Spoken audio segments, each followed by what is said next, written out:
Hi, this is Tom at the University of Iowa. I'm sure an interesting case we did where a patient had had a traumatic cataract with an intra-ocular foreign body and had already had a pars plana vitrectomy. You can see here that we're doing the capsulorhexis, which went fairly well. Probably should have used some trypan stain here, but we were able to get a nice continuous and centered capsulotomy. And now, because we're not really sure about the status of the capsule, we decided to go ahead and not do hydro-dissection and just take this soft lens out purely with the irrigation aspiration unit, which allowed us the flexibility to not do any sort of hydro-dissection. There's a very thick fibrous plaque that we decided to remove primarily in this young patient. Here we're going to use a 27 gauge needle with cohesive viscoelastic. You can see there's some air, unfortunately, in the needle, but you can see how the air goes forward. There's a gap now between the posterior capsule and the anterior hyaloid face. And what this does is two things. One is it pushes the vitreous back, which makes this a little safer. And secondly, it pushes the posterior capsule forward a little bit, which makes this more like an anterior capsulotomy.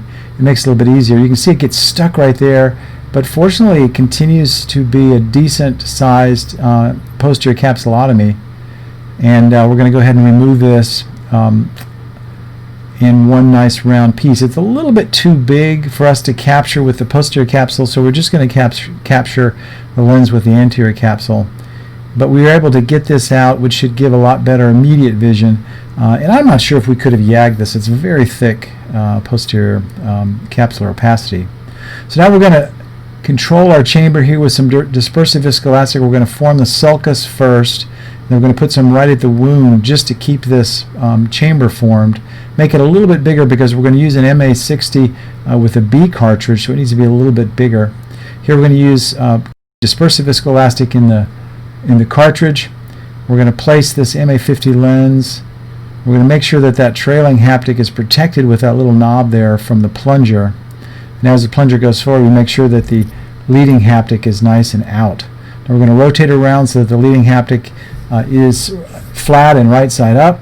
And now we have to rotate this the other way to keep the optic right side up.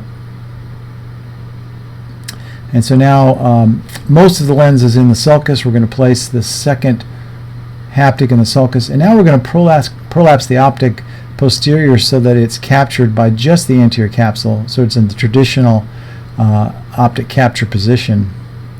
Nice and centered and secure. We did not place a capsular tension ring again because we weren't sure about the status of the capsule, particularly in the area where the sutures are, where the intra-ocular foreign body entered. We're going to place myocol here. There's some anterior synechia here that we're going to remove with blunt dissection. We removed some of the sutures, which helped, and the pupil came down nicely. We're going to use some sealant. This is a young patient. This is Tom at the University of Iowa. Thank you very much.